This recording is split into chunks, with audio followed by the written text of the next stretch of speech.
parole est une clé. Le sang de Jésus a ouvert la porte d'entrer dans le sanctuaire divin. Ayez du zèle pour Christ. La porte ne sera jamais fermée au nom de...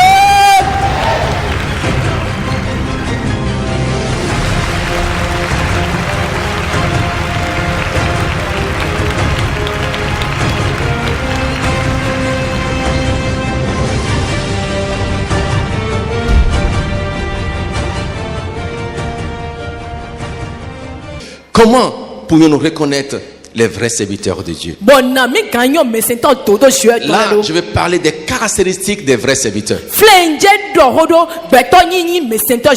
Pourrions-nous reconnaître les vrais serviteurs? Je pourrais te répondre en disant oui. Nous allons les reconnaître. Car ma Bible déclare, vous les reconnaîtrez par quoi? Par quoi? Par leurs fruits. Donc il est possible à toi et à moi de reconnaître, de découvrir ceux qui sont des vrais serviteurs dans la maison de Dieu. Alléluia. Parce que les œuvres témoignent de qui ils sont. Écoutez-moi bien. Jean-Baptiste a envoyé ses disciples vers Jésus pour demander: es-tu vraiment le vrai Messie? Est-ce celui qui doit venir? Est-ce réellement toi le Messie d'Israël? Qu'est-ce que Jésus a dit? Allez seulement dire à Jean-Baptiste ce que vous entendez, ce que vous voyez et ce qui s'accomplit. Les aveugles sont en train de voir, les sourds sont en train d'entendre, les muets sont en train de parler, les partis se lèvent. Allez dire seulement à Jean-Baptiste: mes œuvres témoignent de qui je suis. Et aussitôt ils sont retournés pour aller vers Jean-Baptiste pour dire: nous avons découvert le vrai Messie. C'est lui, car ses œuvres, ses fruits témoignent qu'il est véritablement le Messie promis par Dieu. On ne les reconnaîtra pas les fruits. Les vrais serviteurs, où sont-ils? Les vrais serviteurs de Dieu sont caractérisés premièrement par quoi? Par la disponibilité. Les vrais serviteurs sont toujours disponibles. À minute tu les appelles, ils sont présents. Tôt le matin, ils sont là. À tout moment, ils sont prêts. Oh mon frère, ma soeur, ma Bible me dit, même en plein midi, sous un chaud soleil, dans un pays sec, dans un désert de la Samarie, Jésus est juste allé au puits pour servir une seule personne. Et qui encore? Une femme. Quel genre de femme? Une femme adultère, une femme misérable, une seule personne. Il a sacrifié même sa nourriture pendant que les disciples sont partis chercher à manger. Mais lui, affamé qu'il était, il servait encore dans un plein soleil, dans un chaud soleil. Il allait pour aller ressusciter un mort. Mais une femme vint, saisit le pan de sa robe. Il s'arrête encore. Il sait cette femme et il dit ceci: oh, le Fils de l'homme, il n'a nulle part fait poser sa tête. Oh, les oiseaux ont des nids, les oiseaux ont des nids, les renards ont des tanières, mais le Fils de l'homme n'a nulle part faire poser sa tête. Oh, je dis à quelqu'un ce matin: voilà un vrai serviteur, voilà un digne serviteur. Il ne cherchait pas à s'engraisser, il ne cherchait pas à accaparer, mais il servait. Il servait. Seigneur, donne-nous ce cœur de serviteur. Donne-nous ce cœur de serviteur. Est-ce que tu es disponible en tout temps et en tout lieu? La disponibilité est le premier caractère réservé aux dignes serviteurs de Dieu, aux vrais serviteurs de Dieu. Alléluia. Ils sont disponibles en tout temps et en tout lieu. Ils limitent leurs propres activités pour avoir du temps pour les autres. Ils peuvent sacrifier leurs biens matériels, leurs biens financiers, leur force, leur énergie, rien que pour servir quelqu'un d'autre. Être disponible. La disponibilité. Alléluia. Les vrais serviteurs disponibles sont toujours prêts à remplir leur mission et à faire des sacrifices comme des soldats, et à faire des sacrifices comme des soldats. Selon 2 Timothée 2 verset 3 à 4. Il n'y a aucun soldat qui s'embarrasse des affaires de la vie. Lisez ce passage, vous allez comprendre. Juste un soldat. Je suis juste un serviteur.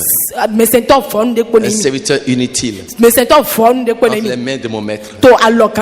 Je suis là pour faire sa volonté. Je suis un serviteur soumis. Je suis un serviteur obéissant. Il me dit va, je vais. Il me dit viens, je viens. Je suis là juste pour faire sa volonté. Alléluia.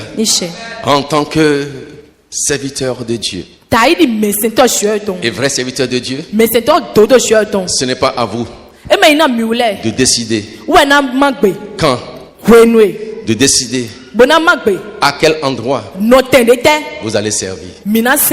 Ce n'est pas ton rôle de décider quand, où et comment vas-tu servir.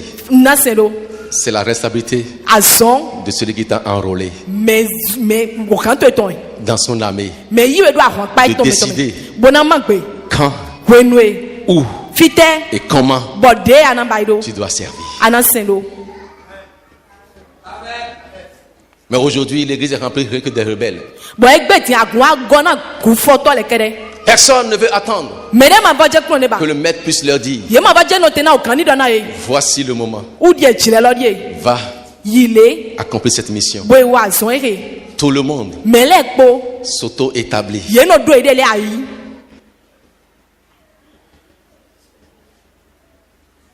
Que Dieu nous vienne en aide. Être serviteur, c'est laisser Dieu organiser votre programme et votre emploi du temps. Laissez Dieu organiser votre programme et votre emploi du temps. Amen. Autrement dit, laissez Dieu décider. Je n'ai pas encore reçu le ainsi dit le Seigneur. Laissez Dieu organiser vos programmes et votre emploi du temps. Laissez-moi encore vous dire ceci. Avec Dieu, il n'y a pas d'imprévu. Ce que toi tu appelles imprévu, non programmé, est programmé par le ciel. C'est juste parce que tu n'as pas eu la révélation que tu appelles cela un imprévu. La Bible dit Dieu a tout planifié du début jusqu'à la fin. Donc il n'y a rien qui puisse alors maintenant descendre et surprendre Dieu. Non. Il est le plus grand planificateur. Donc il n'y a pas d'imprévu avec Dieu. Vous allez me dire que alors Jésus qui allait guérir, ressusciter alors l'enfant, alors la femme qui est venue maintenant, elle est venue alors vraiment par surprise. Non, c'était programmé. Il fallait que Jésus passe par là. Amen. Que cette femme vienne maintenant alors le rencontrer là pour recevoir alors sa guérison, pour que Jésus puisse continuer maintenant et achever alors sa course. Ce n'était pas un imprévu, mais c'est programmé par Dieu.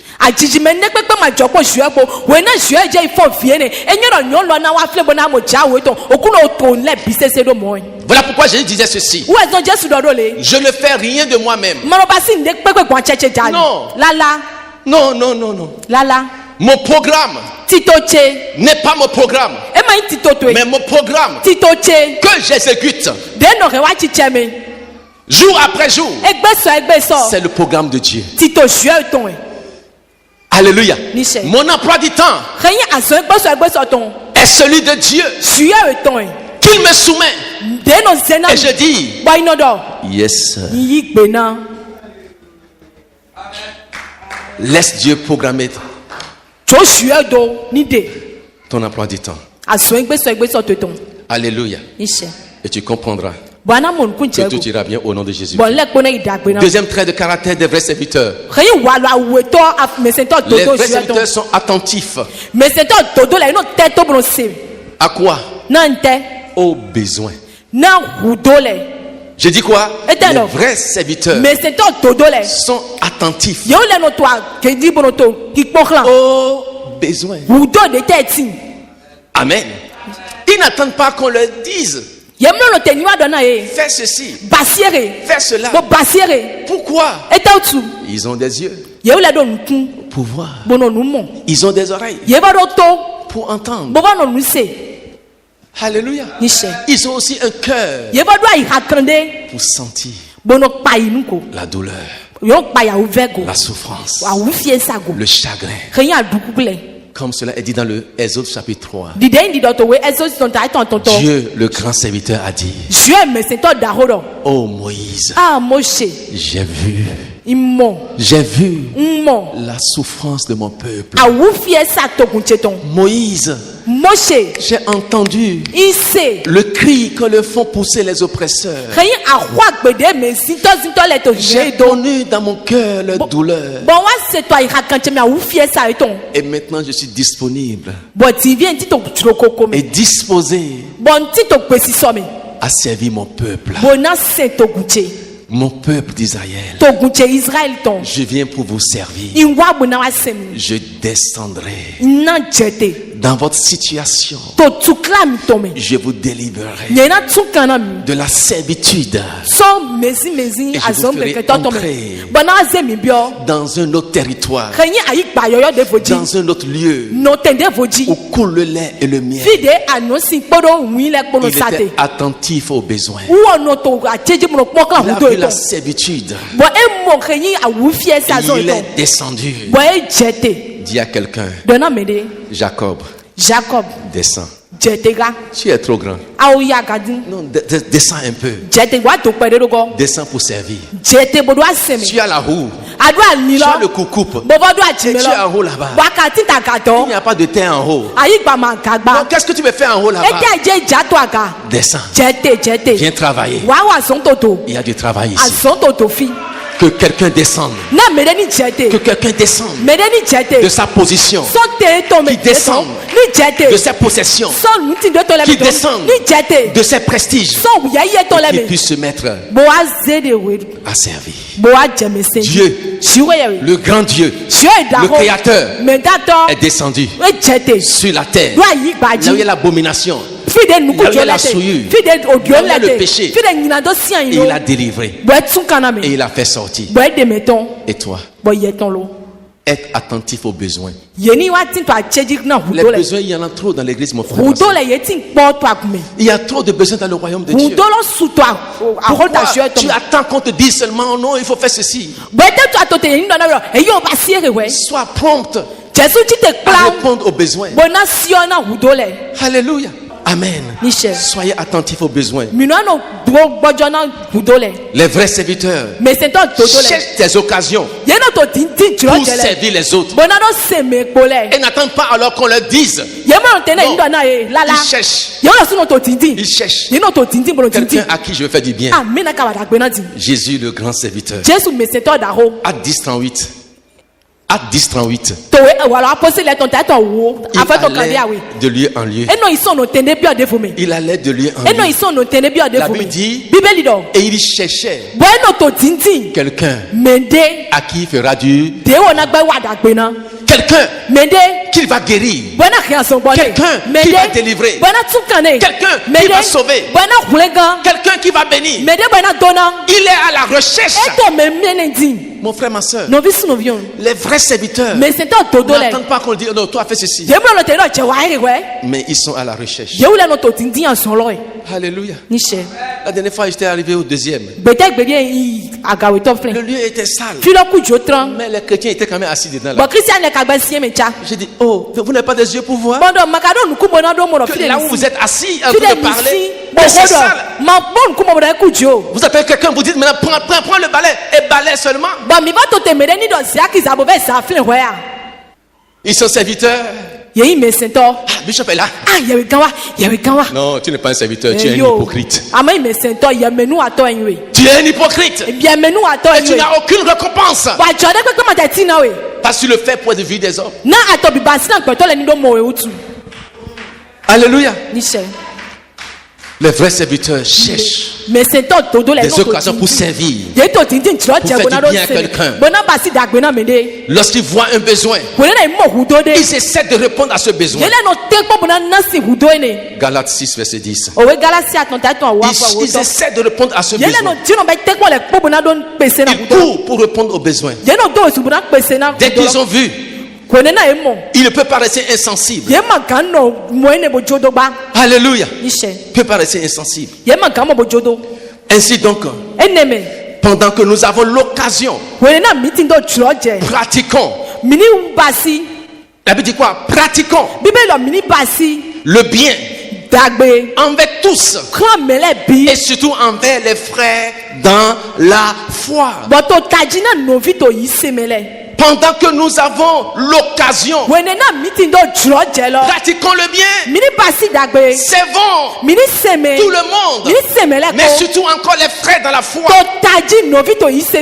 Sommes-nous prêts à obéir à cette parole? Mon frère, ma soeur, nous manquons beaucoup d'occasions de servir le Seigneur lorsque nous refusons de servir les hommes, les créatures de Dieu qui sont autour de nous. Nous manquons, nous ratons beaucoup d'occasions de servir l'Éternel. Lorsque tu vois un étudiant tomber et tu refuses maintenant de le relever, que la parabole du bon Samaritain vous serve de leçon. Amen. Sommes-nous prêts? Sommes-nous prêts à servir? Proverbe 3, verset 28. Ne refuse pas un bienfait à celui qui y a droit. Quand tu as le pouvoir de l'accorder, ne dis pas à ton prochain, va et reviens. Demain, je te donnerai. Quand tu as de quoi donner maintenant. Je voudrais que vous écriviez ce verset, que vous le méditiez. Ne refuse pas un bienfait à celui qui y a droit. Quand tu as le pouvoir de le faire, ne dis pas dans ton cœur, va et reviens demain. Quand tu sais que tu peux le faire maintenant, fais-le. Permettez-moi de vous lire la devise de John Wesley. Je prie que les chrétiens qui écrivent ceci. Ce grand réformateur, ce grand réformateur, auteur de réveil, initiateur du mouvement méthodiste, il a dit ceci: fais tout le bien que tu peux. Fais tout le bien que tu peux. Tout le bien que tu peux. Fais-le. Par tous les moyens possibles. Tous les moyens possibles. Amen. Dans tous les lieux possibles. Tous les moyens possibles. Tous les lieux possibles. Fais le bien que tu peux. Chaque fois que tu as la possibilité, Chaque fois que tu as la possibilité, à tous les gens possibles, aussi longtemps que tu le pourras. Telle est la devise de John Wesley. Voilà un grand serviteur de Dieu. Voilà la vraie grandeur. Sommes-nous prêts à adopter la devise de John Wesley? Alléluia. Oui, vous pouvez. Et comment? Commencez seulement par les petites choses que vous voyez aujourd'hui. Commencez juste par les petites choses que personne d'autre n'a envie de faire. Toi, lève-toi, commence par le faire. C'est ça, avoir le cœur de serviteur. Ce sont ces petites choses. Faire ces petites choses, du moins ça. Comme si elles étaient très très importantes. Que Dieu nous aide à pouvoir comprendre cette vérité et les faire au nom de Jésus. Troisième caractéristique des vrais serviteurs de Dieu. Les vrais serviteurs utilisent au mieux tout ce qu'ils ont, toute leur possession. Ils utilisent pour les autres, pour le bien-être de quelqu'un d'autre. Il dit, mais tu es malade. Comment tu peux utiliser tout ce que tu as pour d'autres? Ça, c'est un vrai serviteur. La Bible dit Jésus, il s'est dépouillé de tout. Et il s'est rendu comme un simple serviteur. Comme un simple serviteur. De son prestige, de son autorité, de sa position, il est descendu. Rien que pour servir. Il est né où? Dans une étable. Dans une bergerie. Où tout sent l'odeur des moutons. Il est resté dans cette odeur. Pour dire, je suis un serviteur inutile. Sommes-nous prêts à descendre dans cette condition? Lisons Ecclésiaste 11, verset 4 à 6. Ecclésiaste 11, verset 4 à 6. Celui qui observe le vent ne sèmera point. Celui qui regarde les nuages ne moissonnera point. Comme tu ne sais pas quel est le chemin du vent, ni comment se forment les eaux dans le ventre de la femme enceinte, tu ne connais pas non plus l'œuvre de Dieu qu'il fait tout. Dès le matin, sème ta semence, et le soir, ne laisse pas reposer ta main, car tu ne sais point ce qui réussira, ceci ou cela, ou si l'un et l'autre sont également bons. Que Dieu nous aide à être prompt, aussitôt vu, aussitôt accompli, d'être dans le temps de Dieu, dans le timing de Dieu. Les vrais serviteurs de Dieu ne remettent pas à demain. Ils sont dans le temps de Dieu, car Dieu ne fait rien avant le temps ou après le temps. Il est dans le temps. Il fait toutes choses bonnes et bien en son temps. Dieu s'attend à ce que nous fassions ce que nous pouvons avec ce que nous avons et là où nous nous trouvons. Un vrai serviteur de Dieu, alléluia, est prompt à agir. Il y a des gens qui refusent alors vraiment de servir parce qu'ils se disent, je ne suis pas encore qualifié. Je ne sais pas si je pourrais faire cela très très bien. Je ne sais pas, mais je serai content de ce que j'aurais fait. Mais j'ai une bonne nouvelle pour toi.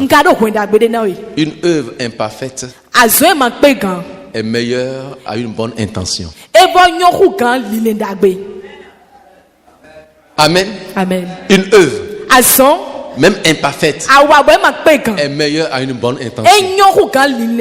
J'avais envie, mais l'autre n'avait pas envie. Il a fait. Même si c'est imparfait, c'est une œuvre. Mais toi, tu n'as rien fait. Ton envie n'a rien créé. Alors ne cherchez pas à être parfait pour faire des œuvres. Pour servir. Servir dans votre imperfection. Et celui qui a la perfection, il va vous perfectionner. Une œuvre imparfaite est meilleure à une bonne intention. Est préférable à de bonnes intentions. Que Dieu nous aide à apprendre et à accomplir des œuvres bonnes en tout temps et en tout temps. Dans le nom puissant de Jésus. Amen.